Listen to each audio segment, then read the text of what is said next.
지휘하는 베르디의 레퀴엠 마지막 곡입니다. 소프라노 곡으로 이제 끝나죠. 합창단 뒤에 받쳐 있고요. 소프라노 가수가 그 유명한 앙겔라 게르주입니다.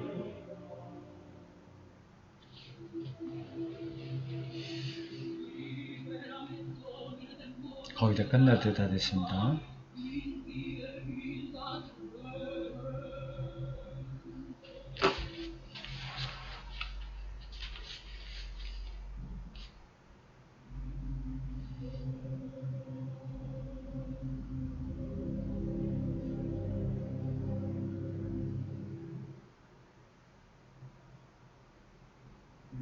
리베라메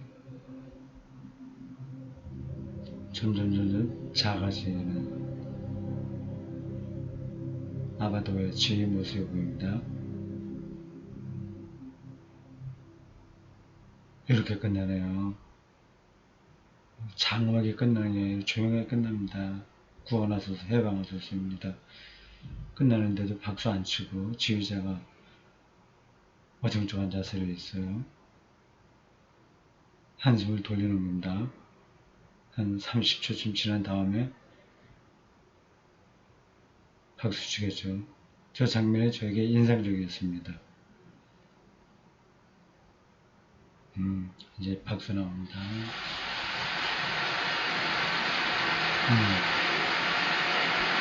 자, 같이.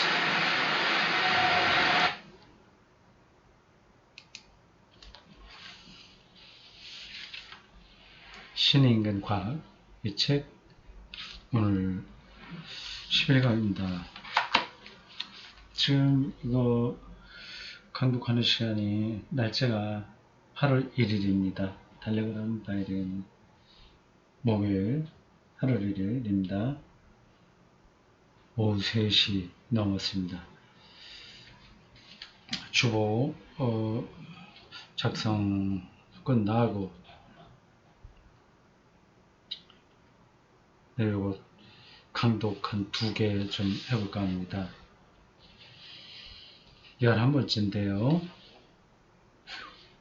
오늘 우리가 볼 대목은 75쪽부터 시작되는 데입니다. 보통 이제 뒤라고 하는 이 방장이 나와서 한마디 하고 다른 사람들 이렇게 발언을 하게 되는데, 요 대목은 그때 있었던 이 회합에서 나눈 게 아니라 이 편집자가 따로 이렇게 다 끝난 다음에 이 책을 만들면서 나중에 편집해 넣은 대목으로 보입니다. 이게 1장 우주의 마지막 대목이에요. 각 장마다 다 그렇게 끝나나요? 꼭 그렇지는 않은데, 여기는 이번에 회합에 온 사람들이 아니라 다른 사람의 의견을 썼네요. 1장 우주에 대한 이야기 마지막 그 단락을 이렇게 정리합니다. 신학과 과학이 반드시 대립적인 것은 아니다. 이 입장은 맥그레스 책을 읽을 때도 유지되던 거였습니다. 로마 교황청은 1891년에 로마 근교의 카스텔 간돌포에 천문대를 세워 운영해오고 있다. 그런가요? 1891년 이러면서 오래됐네요. 130년 전. 이 천문대를 세운 목적은 바티칸이 자체적으로 천문학을 연구하고 그를 통해서 신앙과 과학 사이에 반드시 갈등이 있어야 하는 것은 아님을 보여주려는 것이다. 신과학 인간을 주제로 하는 이 대화가 토스카나에서 시작되기 전에 천문대의 책임자인 조지 코인 신부는 신과 과학에 대해 다음과 같은 견해를 밝혔다. 이렇게 간단히 설명을 해놓고 이제 여기서 소개된 신부 조지 코인 이야기를 하고 있습니다. 이 사람이 바티칸에서 직접 운영하는 천문대 책임자 라고 하네요. 신부면서 아마 천문학자겠죠? 자, 이 사람이 하는 이야기 들어봅시다. 바티칸 천문대가 세워지게 된 건 어떤 장기적인 계획을 통해서가 아니라 역사적 사건들의 결과였습니다. 교회가 과학자들을 신앙으로 끌어들이기 위해 과학이라는 분야에 진출하려고 한 것은 결코 아니었고 그런 의도를 가져본 적도 없습니다. 참 부러워요. 이 가톨릭이 이게 힘이 있으니까 이런 프로젝트를 밀고 나갈 수 있습니다. 천문대를 설립하는 계기가 된 역사적 사건은 1582년 교황 그레고리오 13세에 의해 시행된 달력의 개혁이었어요. 달력이요? 그게 뭔가? 달력? 소위 오늘날 사용하는 그레고리력이 시작된 거지요. 1582년 그레고리력이 시작됐다. 그럼 그 전에는 뭐였죠? 우리가 보통 알고 있는 거는 태양력이라고 하는데 좀 더 보겠습니다. 교황은 부활절, 성주간, 그러니까 부활절 전 일주일을 얘기합니다. 여기 옮긴 사람이 줄을 달아놨습니다.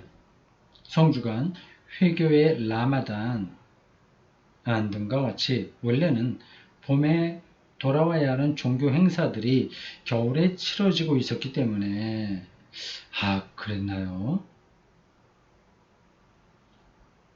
이를 바로잡기 위해서 달력을 개혁하도록 했습니다. 이를 계기로 해서 교회가 천문학의 연구에 참여하게 되었죠. 그 뒤에 400년 동안 교황들은 교회의 천문학 연구를 지원해 왔습니다. 이때가 코페르니쿠스, 갈릴리 사람들이 종교 재판을 받을 때가 아닌가요? 그러다가 1891년에 이르러 교황 레오 14세가 바티칸 천문대를 설립하도록 했어요. 그래서 먼저 성 베드로 대성당의 뒤편에 천체 망원경이 설치되었죠.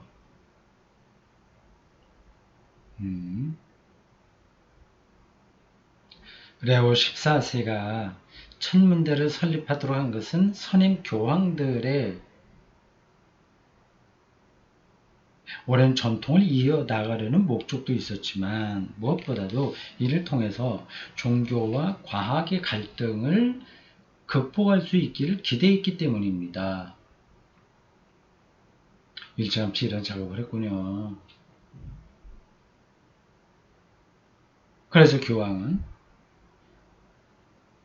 성직자들에게 천문학 연구에 과제를 맡겼고 그럼으로써 과학과 종교가 공통의 합의점에 도달할 수 있으리라는 희망에 힘을 보탰습니다. 레오 14세의 시대는 교황들의 이름이 헷갈려요. 레오도 14세라고 했으니까 그 앞에서 1세, 2세, 3세 쭉 있었다는 거 아니겠습니까? 레오라고 하는 이름으로 이렇게 많이 교황들이 나왔어요. 베드로가 제1대 교황이라고 하는데 그거는 별로 근거가 없는 말이고 로마 교회에 베드로가 왔는지 내가 확실한 건 아닐걸요. 올 수도 있겠죠. 로마가 하도 유명한 도시였으니까 그 당시에. 근데 베드로가 그렇게 그 세계 교회, 초기 교회에서 뭐 두각을 나타낸 사람은 아닙니다. 오히려 예수님의 동생 야고보하고 바울은 아직까지 살아있을 때는 별로 두각을 나타내지 못했지만 뚜렷한 족적을 남겼죠. 네, 지나가겠습니다. 레오 14세 시대에는 유럽에서, 그중에서도 특히 이탈리아에서 교회에 대한 반감이 강하게 일어나고 있던 때였습니다. 그래서 1890년대니까 기독교에 대한 비판이 여러 차원에서 과학자들도 그렇고 철학자, 심리학자, 정치 경제학자 많이 있었습니다. 참 혹독한 시절이었죠. 기독교 입장에서 보면 그렇습니다. 교회와 시민사회 간에는 팽팽한 긴장이 흐르고 있었고 교회의 반지성적 행태를 비난하는 여론이 들끓고 있었죠. 그런 비판의 상징적인 근거가 된 것이 바로 갈릴리의 지동설 사건이었습니다. 지금 갈릴리 이건 훨씬 전인데 레오 14세 그걸 너무 아주 오래전인데 레오 14세는 어쨌든 그 발단이 그렇게 됐다는 거죠. 레오 14세는 교회가 물질적인 세계에 대해 새로운 관점을 가지게 되었음을 보여주려 했습니다. 원래 가톨릭 교회가 이 물질 세계에 대한 관심이 많았습니다.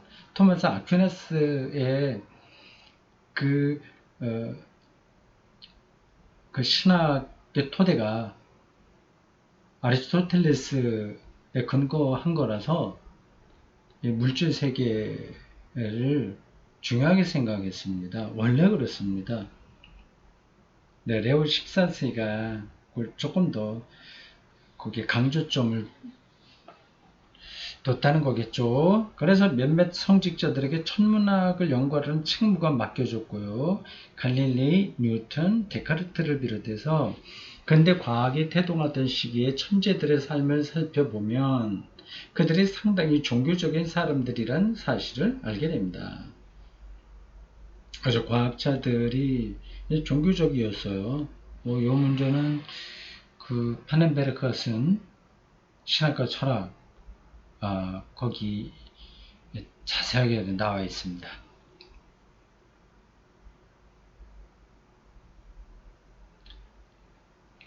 전통은 그렇게 되어 있는 거죠. 근데 언제부턴가 갑자기 이 종교와 과학이 반목하는 대로 떨어져 버리고 만 겁니다. 거긴 꼭 그렇게 하지 않아도 됐을 텐데 어딘가 이제 문제가 생긴 거죠.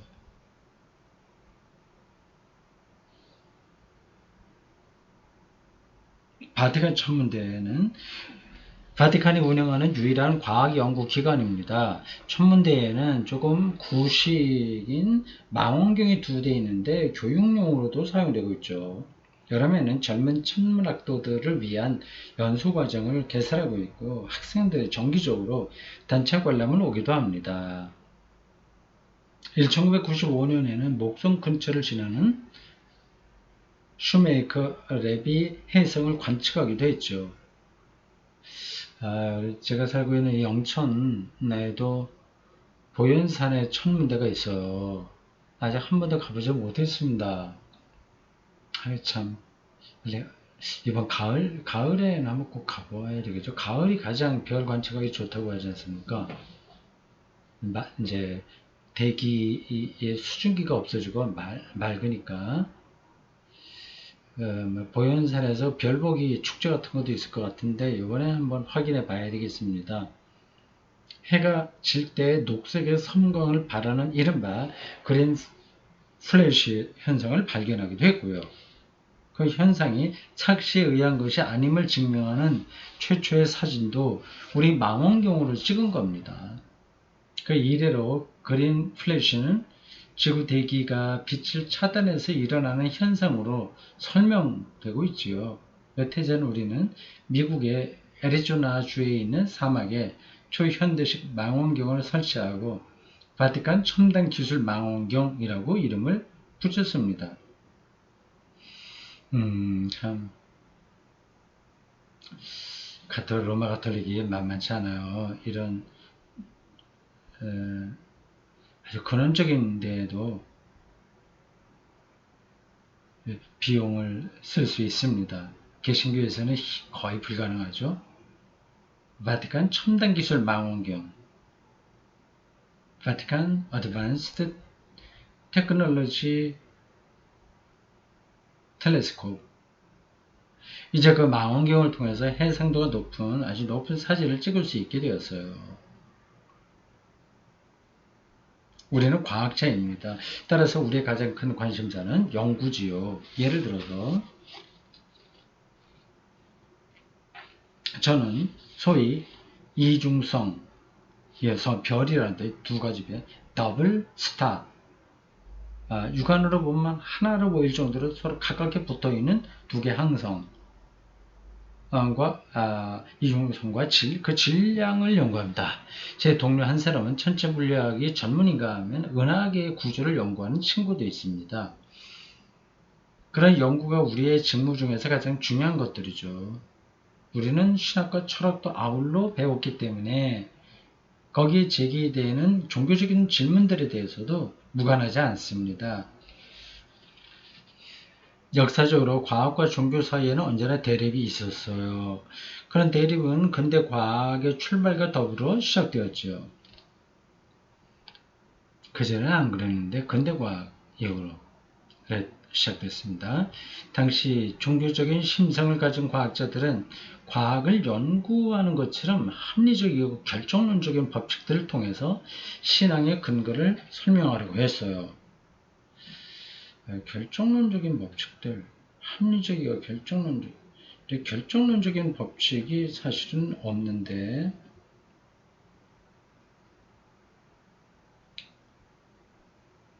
그러나 그것은 불가능한 시도였습니다. 그렇죠. 불가능한 거죠. 그 방식으로 설명이 되나?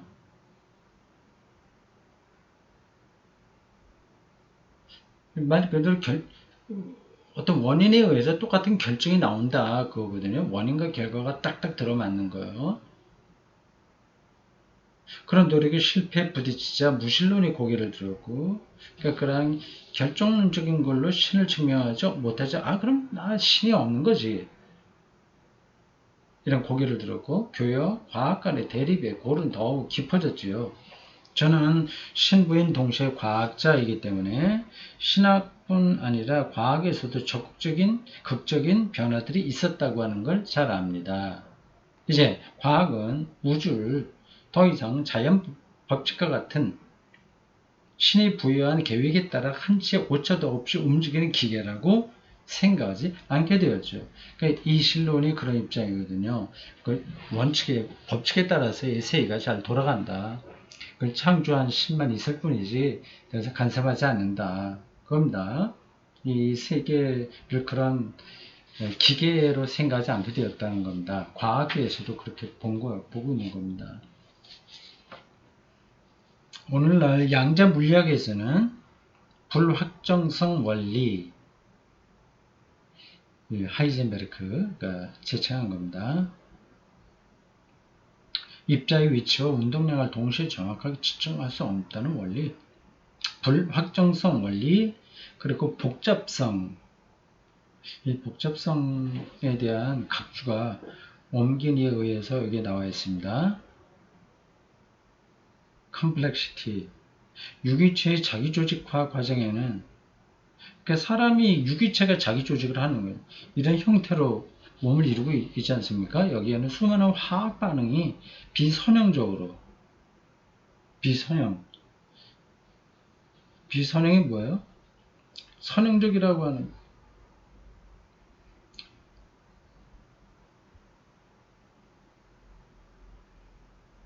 하고 알듯 말듯 하네. 서로 이렇게 대칭된다는 건가? 이거 참. 뭐 그렇게 중요하지 않은 거예요. 비선형적으로 연결되어 일어난다는 사실을 설명하는 신과학 용어, 복잡성을 이루는 종래의 과학적인 인식의 틀을 벗어나 선형이 아닌 비선형, 부분이 아닌 전체, 기계론이 아닌 인간관계와의 상호작용, 연속성이 아닌 불연속성, 환원이 아닌 종합을 통해서 사물을 인식하고자 하는 것이 특징이다. 부분 이런 것들은 결정론적으로 생각할 수 있지만 그게 통합적으로는 전혀 되지 않아요. 그래서 불확정성 원리와 복점성 이런 것들이 양자 그래, 현대 물리학에서 나온 개념들입니다. 카오스 등과 같은 개념에 관심을 끌고 있습니다. 이런 것들이 오늘날 과학의 세계에서 중요하게 다루어지고 있는 개념인데 이들 개념에 따르면 진화는 이미 정해진 길이 있어 그 길로 그대로 따라가는 게 아니라고 합니다. 물리학적으로 뿐만 아니라 생물학적으로도 말이죠. 요거는 제가 앞에서 강의하면서 어떤 부케티츠가 한 주장에 대한 반론으로 제가 한 이야기하고 다 있는 겁니다. 이 사람들은 물리학은 어떤지 모르지만 생물학에서는 신을 전제할 필요가 없다. 신에 대한 질문, 궁극적인 질문을 할 필요 없다. 이미 이렇게 쭉 진화되어 있는 그 과정만 우리가 명확하게 생물학적으로 설명한 그만이다. 얘기했잖아요. 난 그게 아니라고 그랬어요. 왜냐하면 이렇게 진화의 선로 쭉 왔는데 꼭 이래야만 될 필연성은 없었던 겁니다. 여기 이제 그걸 얘기하는 거죠. 정해진 길이 있어서 그걸 따라간 게 아니라 다를 수도 있는데 그게 나온 거죠. 이건 우리에게 적용시킨다면 인간이 나오지 않을 수도 있었는데 인간이 출현하게 된 겁니다. 진화는 어떤 방향으로 진행되다가 벽에 부딪히고 그러면 다시 다른 방향을 택해서 계속 전진하다가 또다시 막히고 하는 과정은 수없이 거쳤습니다. 진화가 진행되는 동안에 급격한 성장의 단계도 있었고 완만한 발달의 시기도 있었죠. 지구가 존재한 이래로 유성과의 충돌이나 그 밖에 천재지변에 의해서 생명체가 전멸한 사건이 적어도 3번 이상 있었습니다.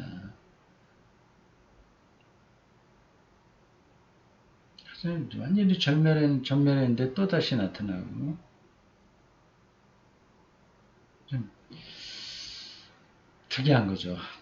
다시 말해 생명체의 탄생은 결정론에서처럼 미리 정해져 있는 과정에 따른 것이 아니라는 얘기죠. 그것은 오히려 우연의 힘, 우연이요. 이게 여러 번 나온 용어입니다. 신학에서도 그렇고 과학에서도 그렇고 중요한 개념입니다.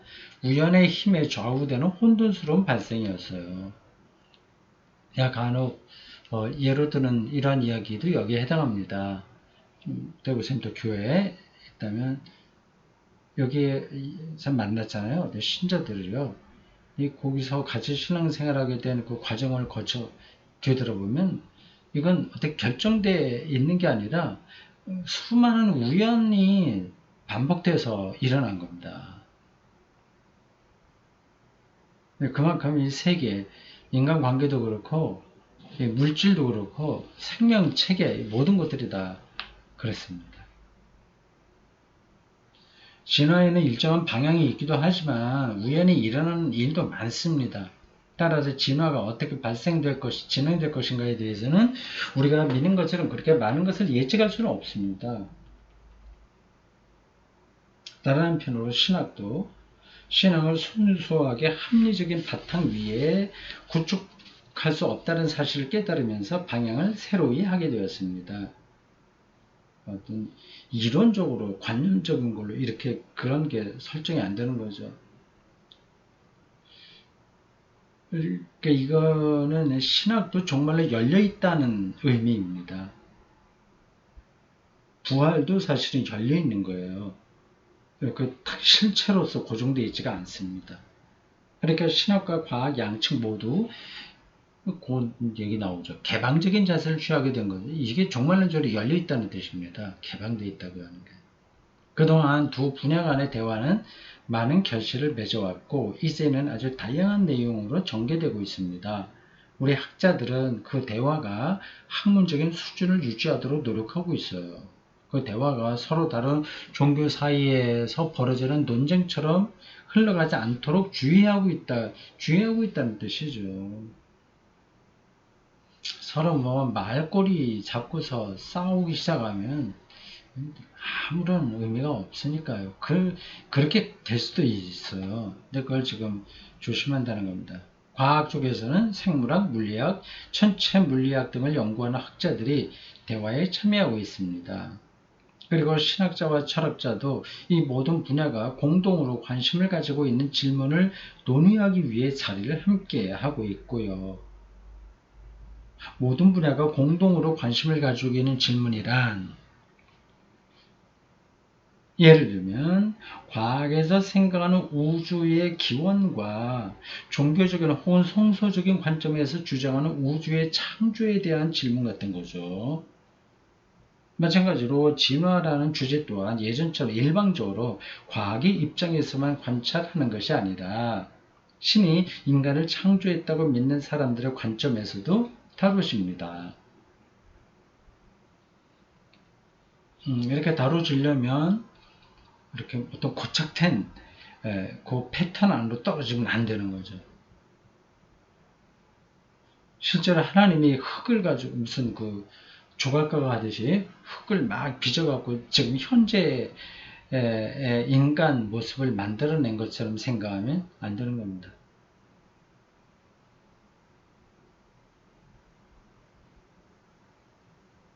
이 두 가지 서로 다른 관점이 어떻게 합의점에 도달할 수 있을까요? 어떻게 하면 우리가 양쪽 모두에게 도움이 되는 관점을 이끌어낼 수 있을까요? 우리가 추구하는 게 바로 그런 겁니다. 그렇지만 자신의 분야에서 탁월한 능력을 가지고 있으면서 동시에 다른 분야에 대해서도 관심을 가지고 있는 사람을 찾기란 약간 어렵지가 않습니다. 그렇죠. 그래서 이 대화가 잘 안 되는 겁니다.